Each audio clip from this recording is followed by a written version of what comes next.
Hello guys, so this is a long overdue video. I was supposed to make this a while ago, but I was mad busy this week, and yeah, finally got around to do it. So here we are.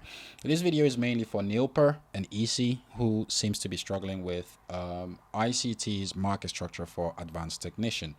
And I had already watched this video only once, and but for this, for me to be able to make this video, I had to rewatch it twice again to make sure that whatever it is I understood the first time that I watched it was actually, factual. Or should I say factual? It's actually, right in the way that I understood it.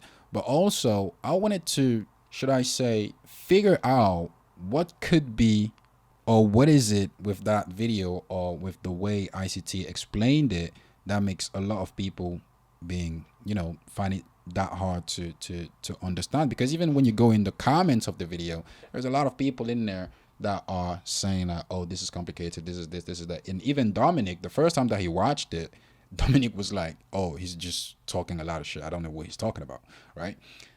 And when I was watching it, there's one thing that I did notice, or that I thought about, is one of the issue might be, before we get into the explanation, by the way, allow me to do this before we get into the explanation of, what he talks about with the market structure, the advanced market structure. Let's just dive into something first. The way you watch ICT videos, it's not just like he says himself. You really have to study it. I said earlier that I only watched this video once. It may sound like I'm trying to say that I'm super smart or anything. No, that's not what I'm saying. Literally, the way I watch ICT is I would probably watch the first 5 minutes, and within the first 5 minutes, he's going to say something so crazy to me. I'm going to stop the video and rewind the shit until I understand it. Like once, twice, three times, five times. I'm not even kidding. I would go on a chart, look at what is it this guy is talking about, what, and look at the chart and look for examples. Like just within the first 5 minutes, I would go back on the chart in the past and look for examples of what he's talking about. Make sure that I get the context he's trying to, you know, put my brain into, if that makes sense like that, and understand it first before moving forward with the rest of the video. So I would end up watching a 1 hour video like this in like 4 hours. I'm not even kidding, bros. Like people, I'm not really lying. I'm not lying. I promise you. 4 hours. I still haven't finished watching the episode 19 because I literally binge watch, and I hang on to every word that he says. Now, I get the feeling that because in between his videos, he does like so much ranting at times, it's very easy for someone to say, "Oh man, just stop talking, get to the point, and show me where I need to enter so I can make profit." It's very easy. I'm not saying that you're doing that, but I can imagine someone doing it because sometimes I get tired as well. You know what I mean? But if you just take the time, if you really want to learn, I think you have to go through that hardship at the end of the day, because we can all agree that there is not many people like him out there who has given us this template. You know what I mean? So you might as well just do your due diligence at this point. Now, let's say you do your due diligence and you go through every word that he says, just like I do. There is another thing that you need to put in consideration: the way he moves his mouse around. If you pay attention to the way he moves his mouse around, you are going to find gems as well. It's not just about the words that he says, it's also about what he's pointing at and where he moves his mouse. If he's talking about, let's say, a reversal, do it. Like, I'm paying attention to every single detail. I'm not even kidding at this point. And talking about the way he moves his mouth, I said his mouth, god damn it, his mouse. For this particular topic, there is one thing that I noticed, which I admit I did not notice the first time I watched the video. And I think that's where it starts. That's where the misunderstanding starts when it comes to this market structure for advanced technicians. So what I did, I saved some, clips to pinpoint exactly what I'm talking about. So I'm going to play the video. It's just like a 15-second clip. Please bear with me if you truly want to understand. It's important. I think it's important for you to see what I'm talking about here. So I'm going to play this first 15 seconds, and right after that, we're going to dive into the crux of the thing straight away. right? So let's go. Hopefully you can hear it, and hopefully my microphone picks it up or whatnot, but let's do it. But you want to know what they're likely to be hinting at, and I'm going to give you those clues tonight. But in here, we're going to take a deep dive into that price action right there. There. Right here, we're going to take a deep dive into this price action right there. What is he talking about? Well, there are two key words here: deep dive and price action. Now, obviously, if you're familiar or if you've watched my daily buyers video, or at least how I look at daily buyers or how I identify my daily buyers, and also as per ICT teachings, the price tend to return to imbalanced areas to fill it up before turning around. We already established that. What do we have here? Imbalance, right? The price went back in to fill that in, and then we turn around. Okay. Now, again, if you've watched my previous video, I told you about the crux of everything ICT. Here is another proof: the swing pattern. The second key word in this video is price action. Well, actually, no, that's the first keyword. The second is dive in. We're going to get into that. So the first one is price action, which is what we were looking at or whatever. The second one is dive in. Now, when you look at the swing candle pattern in itself is a grab of liquidity. Like within it is a grab of liquidity. What I mean by that is here you have the liquidity pool on this wick right here. The top of this wick is the liquidity pool. This wick, the middle candle, is the grab of liquidity and return into the range of this candle. Then you have the displacement. This is displacement number one. This is displacement number two. You're going to understand what I mean by displacement number two. Don't even worry about that. So liquidity pool here, grab of liquidity back into the range. When ICT says we're going to dive into, essentially what he's trying to teach us in that market structure for technician is literally the price action that is happening between this right here and this right here.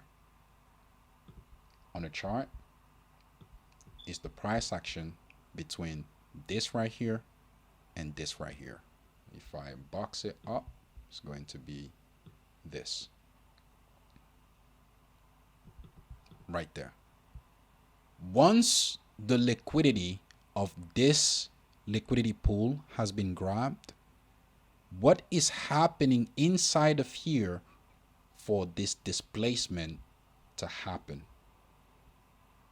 That's that. So we are talking about a chain of events that happen within this box that will lead to the second leg of the swing pattern. We are looking at it from a daily time frame, which means if we jump on a 1 hour, it's going to look like a mess. But ideally, it's still the same thing as the swing. It's still the swing pattern. It's still this. It's just all the bullshit that happens inside of it. That's what he's trying to explain to us. So let's get into it. 1 hour, just as per ICT. We have our liquidity pool here. Right there. So this is just the imbalance limitation from the daily chart. So I'm going to push this behind here. So this is our liquidity pool, the liquidity grab. Liquidity grab, we have a displacement inside of here. Sorry, my brain just froze. So we have a displacement inside back into the range. Again, if you remember the daily, this entire bullish right there, if I just change the color,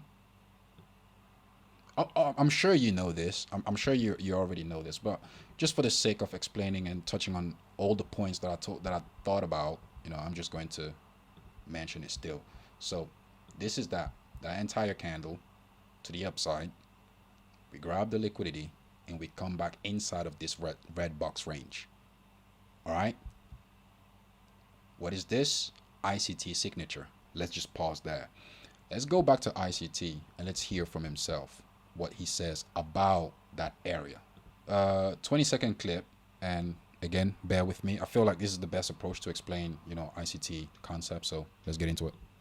And I've outlined market structure in the idea of long-term high, long-term low, short-term high, short-term low, and in between those two swing points, there's an intermediate term high and an intermediate term low. Okay. If you allow me, I'm going to play this part a second time, but from this point right here. Earlier, I said that you really have to binge listen to what he said because his terminologies may not be something that you gravitate around or your brain gravitates around. So you may just miss on something. So let's just play it again. Short-term high, short-term low, and in between those two swing points, there's an intermediate term high and an intermediate term low. All right. I hope you heard it. I'm going to put the caption because I really want you to get it the way I got it.